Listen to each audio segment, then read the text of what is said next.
रातिमा करायो झ्याउकेरी, दिनैमा भरि चुप बस्यो। देखेको एकै नजरमा आँखैमा कान्छीको रूप बस्यो। उही पुरानो काली कौवा चारो खोज्न निस्को, कुन सुटोको स्पोन्सरमा आइस कान्छी डिस्को।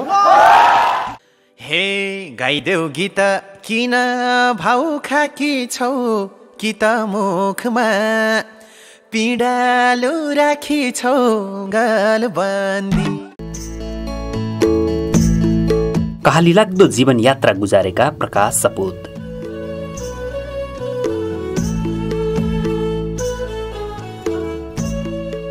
आफूसँग जे छ त्यसैलाई हतियार बनाउन सक्ने योद्धा नै युद्धमा विजयी बन्छ। आफूसँग भएको चीजलाई छोडेर बाहिरी हतियार खोज्ने योद्धा हतियार खोज्दा खोज्दै शत्रुहरूको पन्जामा परिसक्छ।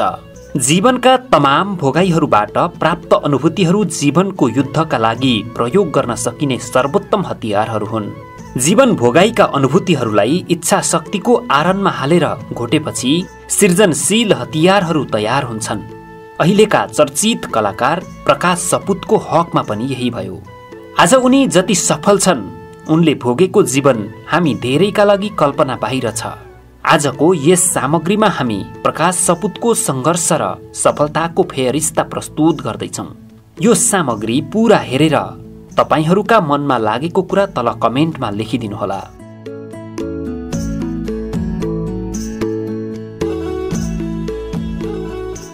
केही वर्ष अघिसम्म पनि प्रकाश सपुतलाई कसैले चिन्दैन थिए, न प्रसिद्धि न वैभव। उनले टेकेको धरातल साँघुरो थियो, जहाँ अभावको चाङ थियो। दैनिक आवश्यकता पूर्ति गर्न वैदेशिक रोजगारीमा जाने कि रुमानी सपनाहरूको पछाडि दौडिने दोबाटोमा निरुत्तर उभिएको थियो जीवन। गरिब हुनु अनि दलित पनि, अभाव हुनु अनि अछुत पनि। नियतिको यो थिचोमिचोलाई उनले धैर्यतापूर्वक सहेनन् मात्र। त्यसका अनुभूतिहरूलाई जतन साथ सङ्घाल्दै गए। त्यही अनुभूतिहरू आज उनका लागि सृजनाको अविराम स्रोत बनेका छन्। हाम्रो जिज्ञासा थियो, तपाईले जति पनि सङ्गीत रचना गर्नुभएको छ ती आपसमा पृथक छन्, पृथक भएर पनि विशेष छन्। जसै ती गीत सङ्गीत सार्वजनिक हुन्छन्, समाजमा राम्रै हल्ली खल्ली मचाउँछन्। कसरी यस्तो सम्भव भएको छ? सुरुमा उनी मुसुक्क हाँसे अनि केही गम्भीर भाव मुद्रामा सुनाए। आजसम्म मैले जति पनि गीत सङ्गीत रचना गरिरहेको छु, त्यो सबै मेरो जीवन भोगाइका प्रतिबिम्ब हुन्। हिजो भोगेका सुख दुःखलाई आज म आफ्नो रचना मार्फत व्यक्त गरिरहेको छु। यसो भनिरहँदा उनी नोस्टाल्जिक हुन पुग्छन् र सुदूर अतीतमा फर्कन्छन्। उनी कुनै चिन्तकले झैँ सुनाउँछन्, मैले बाँचेको समय आफैमा अद्भुत लाग्छ मलाई। मेरो पुस्ताले जस्तो जीवनको अनेक उतार चढाव सायदैले भोग्छन् होला। समाजका अनेक रङ सायदैले देख्छन् होला। गाउँघरका मान्छेहरू भेला भएर रेडियो सुन्ने, अर्काको घरमा लुकेर टिभी हेर्ने जमानामा हुर्कियौं। हाम्रै पालामा रेडियो आयो, हाम्रै पालामा एफएम आयो, टेलिभिजन आयो। ब्ल्याक एन्ड व्हाइट टेलिभिजनमा रङ्गीन पेपर राखेर हेर्नुपर्ने, हिरो हिरोइनको पोस्ट कार्ड टाँस्ने, शुभकामना आदान प्रदान गर्नुपर्ने, भाती पुर्याएर चिठी लेख्नुपर्ने। भित्ते पत्रिकाको चलन चल्यो, अक्षरहरू खिप्न थालियो। पहिलो पटक गाउँमा गाडी कुदेको हेरेर रमायौं। 1 घण्टासम्म हिँडेर डोजरले बाटो खनेको हेर्न पुग्यौं। हामीले समयका यी अनेक रूपरेखा देख्न पायौं। मैले समाजको त्यो अँध्यारो रङ पनि देखेको छु अनि क्रमशः त्यसमा भएका परिवर्तनहरूको साक्षी पनि बनेको छु। मलाई त यस्तो लाग्छ, मेरै समयमा मान्छेहरूको उत्पत्ति भएको हो। समाजका अवयवहरूसँग यति अभिन्न रूपमा जोडिएका कारण उनको सङ्गीत रचनामा रैथाने स्वाद भेटिन्छ। सफलताको परिसूचकले मात्र होइन, सृजनाको गुणस्तरीयताले पनि उनलाई खास बनाएको छ। बोल मायादेखि कुरा बुझ्नुपर्छसम्म आइपुग्दा के देखिन्छ भने उनले लहरमा गीत मात्र गाइरहेका छैनन्, एक विशिष्ट शैलीको सङ्गीत रचना पनि गरिरहेका छन्। त्यसमा लालित्य पोतेर चोट्टिलो ढङ्गले सामाजिक मुद्दा पनि छेडिरहेका छन्।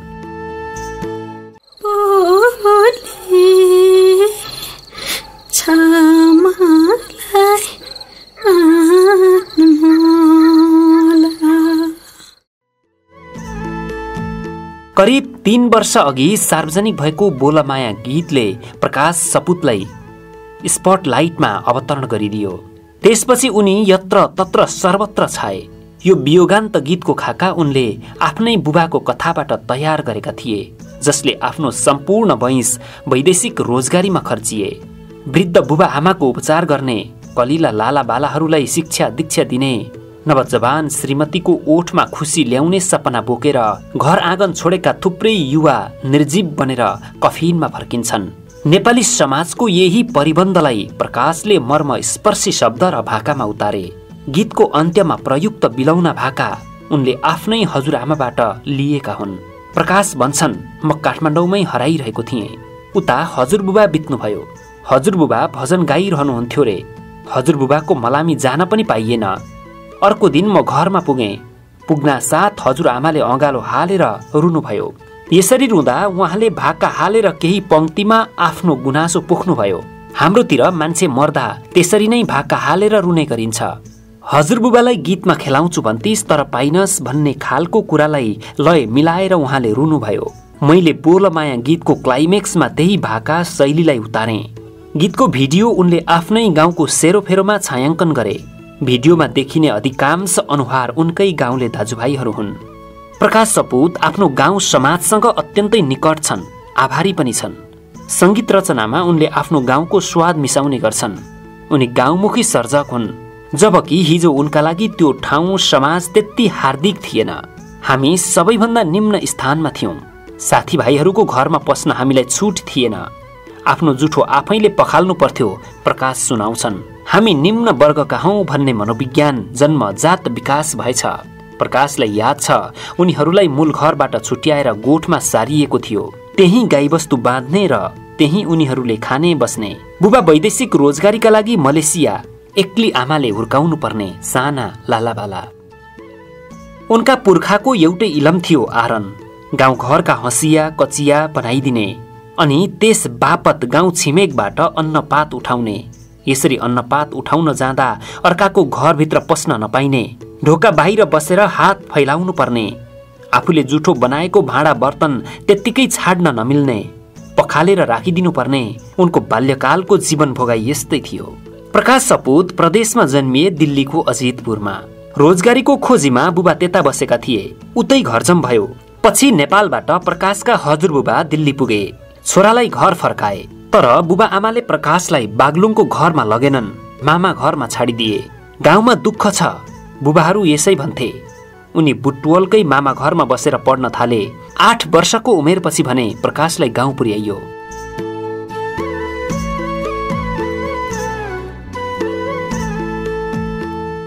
बुटवलबाट आएको फुच्चे अलिक झिल्के पनि। गाउँमा दौतरीहरू माझ उनी चाख र रहस्यको विषय बने। उनीहरू चकित भावमा भन्थे, यसले शहर देखेको छ रे, यसले गाडी चढेको छ रे। खुल्ला आकाशमा उड्ने चरा जस्तै उनी उमङ्गले नाच्न थाले। सुरुवाती दिनहरूमा रमाइलो घमाइलो भयो। तर केही समयपछि हजुरबुबाले मूल घरबाट निकालेर उनको परिवारलाई गोठमा सारे। घरको गर्जो टार्न बुबा विदेशिए। तब प्रकाशका दुःखका दिनहरू सुरु भए। गोठको आधा भागमा गाईबस्तु बाँधिन्थ्यो, आधा भागमा हामी बस्थ्यौं। प्रकाश सुनाउँछन्, मेलापात गएर एक्ली आमाले हामीलाई हुर्काउनु पर्ने। केही समय अघि मात्र प्रकाशले आमालाई भनेछन्, सानो छँदा अरूले ज्यानको दुःख पाए, हामीले चाहिँ मनको दुःख पायौं है आमा। अरूको खेतीबाली थियो, प्रशस्तै जग्गा जमिन थियो। उनीहरूलाई खान लाउनको अभाव थिएन, तर शारीरिक काम गर्नु पर्थ्यो। अन्नबाली लगाउनु, उठाउनु, वस्तुभाउ चराउनु आदि गर्नुपर्ने। प्रकाशको परिवारसँग खासै जाय जेथा थिएन, त्यसैले ज्यानको काम गर्नु परेन। तर अभाव र दुःखले भने कहिल्यै पनि छोडेन। धरतीमा उज्यालो खस्न नपाउँदै बिहान 4 बजे प्रकाश पनि घाँस दाउरामा जान्थे। जंगल धेरै टाढा थियो। दाउराको भारी ल्याएर घर आइपुग्दा बिहानको 9 बजेको हुन्थ्यो। हतार हतार हातमुख धोएर भात खाएर विद्यालय जानुपर्ने। विद्यालय पुग्न अरू 45 मिनट हिँड्नुपर्ने। 10 कक्षासम्म पढ्दाको नियमित दैनिकी यस्तै थियो। त्यसलाई दुःख भनौं या सुख, प्रकाश भन्छन्, किनभने आज सम्झँदा त्यही दिनहरू बढी रमाइलो लाग्छ। गाउँको सबैभन्दा माथिल्लो भागमा क्षेत्री बाहुन बस्थे, मध्यभागमा मगर अनि सबैभन्दा फेदीमा दलितहरू बस्थे। त्यहाँ स्पष्ट 3 तह थियो। हामीलाई जन्मजात अभ्यस्त गराइएको थियो कि हामी तल्लो जात हौं। हामीले छोएको मगरले खाँदैनन्, बाहुनहरूले खाँदैनन्। उनीहरूको मूल ढोका हाम्रो निम्ति खुल्ला छैन, प्रकाश सुनाउँछन्। भर्खरै मात्र उनले आमासँग यस्तै विषयमा कुराकानी गर्दा आमा भन्दै थिइन् रे, तेरो बाले मलाई बिहे गरेर ल्याएको, अनि हजुरबाले बाली उठाउन पठाउने। चाडपर्वको बेला हामी क्षेत्री बाहुन मगरहरूको घरको बाहिर बसेका हुन्थ्यौं।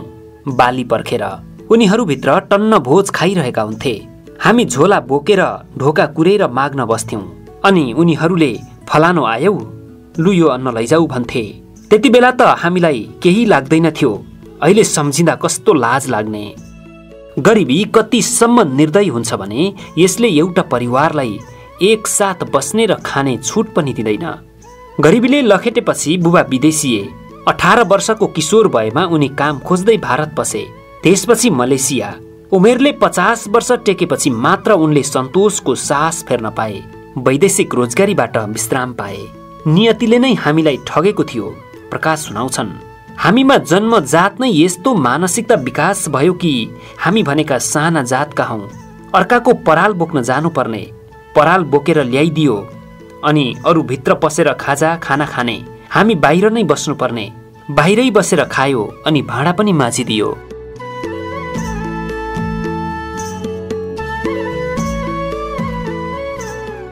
गरिबी थियो, अभाव थियो, दुःख थियो, तर जीवनको त्यो अँध्यारो रङमा उनी सप्तरङ्गी सपना सजाउँथे। नाचगान गर्नु, नक्कल पार्नु, ख्यालठट्टा गर्नु उनको मूल स्वभाव थियो। गाउँघरका कुनै भोज भतेर बिहे कार्जे भएमा को नाच्ने, कसले गाउने, पहिलो नाम आउँथ्यो प्रकाश। उनलाई हिरो बन्न मन लाग्थ्यो। घरको भित्तामा हिरोको पोस्टर टाँस्ने, टाउकोमा रुमाल बाँध्ने, हिरोको नक्कल गर्थे। यसले उनलाई बिस्तारै कलाकारितामा डोर्याउँदै लग्यो। पछि उनी बागलुङको स्थानीय धौलागिरी एफएममा कार्यक्रम चलाउन थाले। त्यहाँ उनले चलाउने कार्यक्रम थियो जस्ट फर यू। त्यसमा उनी आफै नाटक लेख्थे, प्रस्तुत गर्थे, मिक्सिङ गर्थे, रेकर्डिङ गर्थे, सबै काम उनी आफै गर्थे। सोही बखतको एउटा घटनाले उनलाई बारम्बार कोट्याउँछ। उनी सुनाउँछन्, त्यसबेला एउटा दलित र गैर दलित जोडीले भिरबाट हाम फालेर आत्महत्या गरे। दलित केटी र श्रेष्ठ थरका केटाको प्रेमलाई उनीहरूका परिवारले अस्वीकार गरेपछि आत्महत्या गरेका रहेछन्। यही सन्दर्भलाई जोडेर आत्महत्या गर्नु अघि उनीहरू कस्तो मनोदशामा गुज्रिए होलान् भन्ने मनोवाद लेखे। त्यसलाई नाटकमा उतारे। त्यो औधी हिट भयो। अहिले पनि कतिपयको मोबाइलमा त्यो नाटकको अडियो सुरक्षित होला। रेडियो प्रस्तोताको रूपमा उनी स्थानीय माझ चिनिए। यसले उनमा नामको भोक अरू जगाइदियो। तर रहरको फेरो समाएर उड्ने कसरी, बाध्यताको भारीले जीवन जो थिचिरहेको छ। विदेशमा हाडछाला घोटेपछि बुबा घर फर्किए। जब परिवारको जिम्मेवारी प्रकाशको काँधमा आइपर्यो, के गर्ने, कहाँ जाने, बाटोहरू साँघुरो थियो। आखिरमा उनले पनि त्यही गर्नुपर्ने भयो जुन बुबाले गरेका थिए, अर्थात् प्रकाश पनि कतार जानुपर्ने भयो। पासपोर्ट बनाए, बाटो खर्च बोकेर काठमाडौँ हिँडे अनि सुरक्षा गार्डको तालिम लिए 25 दिनको। तालिमपछि अन्तर्वार्ताको पालो आयो। अन्तर्वार्ताका लागि आएका एक अरबीले अंग्रेजीमा भने, तिमी धेरै सानो भयौ। उनी असफल ठहरिए। प्रकाशको लागि यो खुसीको कुरो थियो। प्रकाशसँग त्यति बेला गोजीमा 5000 रुपैयाँ थियो सरसापट गरेको। 1500 रुपैयाँ आउजाउमा खर्च भयो। बाँकी पैसाले उनले पुस्तकहरू किने छानी छानी अनि घर फर्किए। तर घरमा गएर के गर्ने, जीवन चलाउने कुनै मेलोमेसो छैन। उनी पुनः काठमाडौँ आए। एउटा होटलमा डेरा जमाए। काम खोज्न थाले। पैसा रित्तिँदै गयो। काम पाउने छाँटै छैन। गाउँकै एकजना साथीको कोठा थियो। उनले त्यहीँ बस्ने निधो गरे। तर साथीले त अर्को साथी लिएर बस्न थालेछन्। होटलको बास लम्बियो। चिने जानेकै साथीको होटल थियो। त्यहाँ उनले होटलको काममा सघाउनु पर्ने भयो। उनले खाना दिने, जुठा भाँडा बर्तनहरू उठाउने काम गरे। संयोगले उनले एउटा काम पाए गाम्बेसी दोहोरीमा। त्यहाँ तलब थोरै तर टिप्स पाइने। राम्रो त के भइदियो भने उनको महिनै पछि तलब बढ्दै गयो। गाम्बेसी दोहोरीको शाखा खुल्ने भयो दुबईमा। उनी दुबई पुगे। 3 महिनासम्म गीत गाएपछि उनी नेपाल फर्किए। बिहे गरे। फेरि दुबई गए। तर बिहे गर्न साथ विदेशिनु पर्दा उनी खिन्न थिए। उनी विदेशमा टिक्न सकेनन्, घर फर्किए।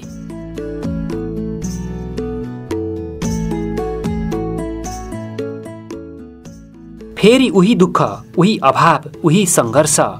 भाग्यवश भेटिए पृथ्वी थकाली। उनी प्रकाशका लागि देवदूत समान भए। प्रकाशलाई उनले पृथ्वी इन्टरटेनमेन्टमा सम्मिलित गराए। पृथ्वी थकाली एकदमै मनकारी। उनको साथ लागेपछि प्रकाशलाई सानोतिनो खर्चको अभाव भएन। यति बेलासम्म उनले केही गीत रेकर्ड गराइसकेका थिए। एकाध गीत राम्रैसँग चलेको थियो। यसै बीच उनले र्याप ब्याटलको अवधारणा सोचे। यो दोहोरीकै प्रारूपमा थियो। यसमा पनि दोहोरीमा जस्तै सवाल जवाफ हुन्थ्यो। उनले दोहोरी र ब्याटलको फ्युजन गरेर गीत निकाले। अपेक्षाकृत यो गीत रुचाइयो। त्यसपछि उनले बोलमाया तयार गरे। त्यो त्यही बिन्दु थियो जहाँबाट उनले नेपाली संगीतमा लामो छलाङ मारे। प्रकाश सपुत के हुन्? आम जवाफो गायक, तर उनका पछाडि उनका अरू थुप्रै परिचयहरू लुकेका छन्। जस्तो कि उनी गीतकार पनि हुन्। उनले गाएका अधिकांश गीतका शब्द उनले आफै लेखेका हुन्। त्यसमा भाका हाल्ने काम उनी आफैले गरेका हुन्। अक्सर आफ्नो गीतको भिडियो उनी स्वयं तयार गर्छन्। त्यसको निर्देशनदेखि कोरियोग्राफीसम्म भ्याउँछन्। अभिनय त उनको लक्ष्य नै थियो। यी अनेकमा एक हुन् प्रकाश सपुत। सानो छँदा उनी सोच्थे हिरो बन्न पाए हुन्थ्यो, तर जुन धरातलमा उभिएर यस्तो परिकल्पनामा सयर गर्थे त्यस बखत त्यो हाँस उठ्दो र अपत्यारिलो थियो। किनभने जीवन उनले सोचे जस्तै सरल थिएन। त्यो अनेक आरोह अवरोहबाट गुज्रदै वक्र रेखामा घिस्रन्थ्यो। जबकि ती सारा प्रतिकूलतामा पनि उनले आफ्नो धीरता गुमाएनन्, आफ्नो लक्ष्यबाट हटेनन्। निरन्तरको प्रयास, कठोर सङ्घर्ष र दृढ आत्मविश्वासले अन्ततः उनलाई त्यही मोडमा ल्याइदियो जो हिजो उनको सपना थियो। आज म आफूले चाहेको गर्न सक्छु, बन्न सक्छु, यसो भनिरहँदा प्रकाश अरू बढी दृढ देखिए।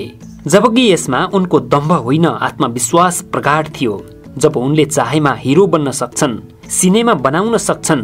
हो पनि प्रकाश सपुत सिनेमा बनाउँदैछन् र त्यसमा आफूलाई पेश गर्दैछन्। स्क्रिप्ट तयार गरिसके। प्रकाश भन्छन् त्यो मेरो जीवनकै एउटा विराट अंश हो। 2-3 वर्षभित्र स्क्रिप्टमा रहेर सिनेमा निर्माण गरिसक्नुपर्ने अवस्थामा छन् उनी। किनभने 3-4 वर्षपछि समयले उनको रूपरङ यत्तिकै सग्लो राख्नेवाला छैन। त्यसैले प्रकाश हतारोमा छन् सिनेमा निर्माणका लागि। त्यसपछि उनले एउटा पुस्तकको खाका तयार गरेका छन्। तिनै सपनाले उनलाई सुत्न दिँदैन। प्रकाश भन्छन् हरदम जागराम राख्छ। प्रकाश सपुतका यी सपनाहरू पूरा हुन्, हाम्रो शुभकामना।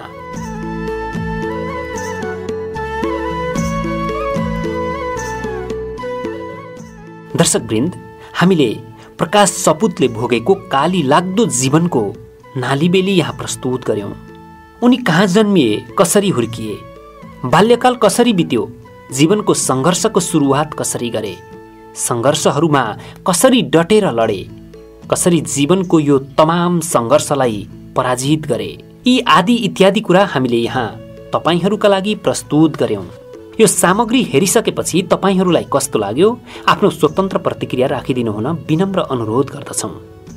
तपाईहरूलाई प्रकाश सपुतले गाएका गीतहरू मध्येमा सबैभन्दा मनपर्ने गीत कुन हो, त्यो पनि तल कमेन्ट बक्समा लेखिदिनु हुन विनम्र अनुरोध गर्दछौं।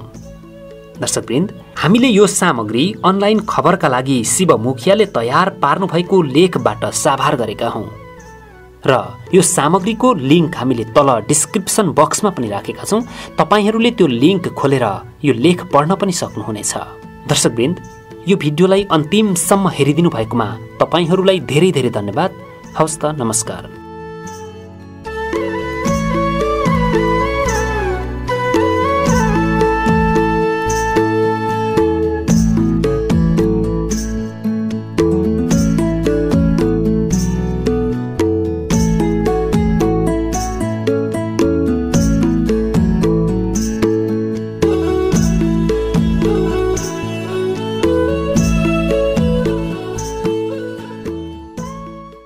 शब्दहरूको जादुमा मनोरञ्जनको सङ्गम, थलैचा इन्टरटेनमेन्ट।